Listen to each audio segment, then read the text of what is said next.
Écoute ce que ferait monsieur Philippe de Villiers s'il était président. C'est exactement ce que les Français attendent d'un président. Écoute. Demain matin, je ferme les frontières. J'ai besoin de personne pour le faire. Tant pis pour Schengen, tant pis pour l'Europe, tant pis pour l'impératrice von der Leyen. Je pense aux Français. Ensuite, dans la journée, j'établis un moratoire sur l'immigration. Et le lendemain, je supprime le droit du sol à Mayotte, avant de le supprimer sur l'ensemble du territoire national.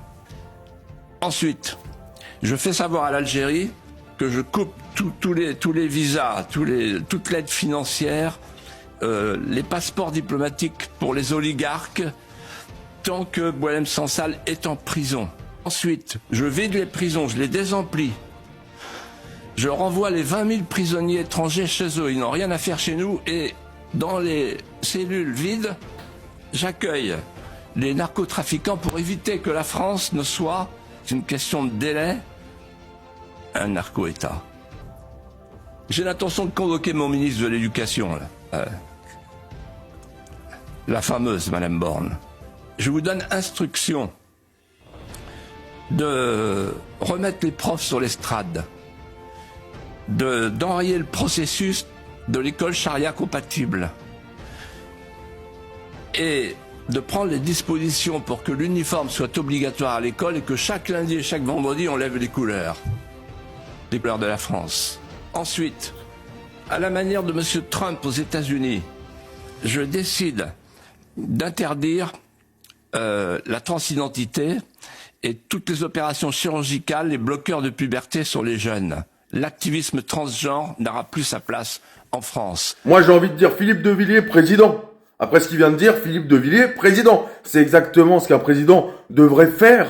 Exactement ce qu'il devrait faire s'ils sont patriotes. Être patriote, c'est beau. Ça veut dire aimer son pays. C'est pas une honte. Et vous voyez ce qu'il dit quand il dit les enfants, tous en uniforme. C'est pour l'égalité entre les enfants. Il n'y aura pas de différence entre les enfants. Les enfants qui lèvent le drapeau à l'école, le lundi et le vendredi, ça les unit. Ça les rend tous les enfants d'une même nation. Peu importe leurs origines, peu importe d'où ils viennent. En fait, ça les unit. Et ça, la gauche, par exemple, ne le comprend pas. Même Monsieur Macron ne le comprend pas, ça. Mais vous voyez, le problème de notre société, c'est qu'on n'écoute pas les anciens. C'est un ancien.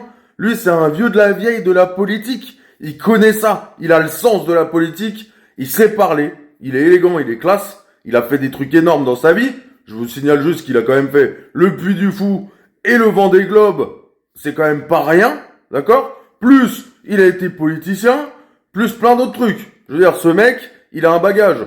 Contrairement à des Gabriel Attal, à des Louis Boyard, à des Emmanuel Bompard, à Mathilde Panot, à Manon Aubry, Rima Hassan.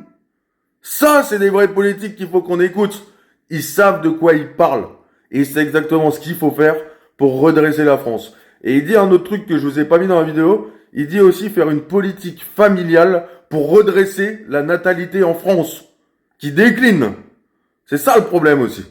Donc à un moment donné, faut écouter les vieux de la vieille, les vrais politiques, ceux qui ont une âme patriotique et qui veulent sauver notre pays. Voilà. Aimer son pays, c'est pas être xéno. Aimer son pays, c'est le pays avant tout le reste. Point barre. Je sais pas ce que vous, en tant que patriote, vous pensez de ce monsieur, mais honnêtement, entendre des paroles patriotes comme ça, moi ça me fait du bien, et ça me donne confiance en la France de demain. Je vous embrasse, bon week-end, faites la grasse mat aussi, hein.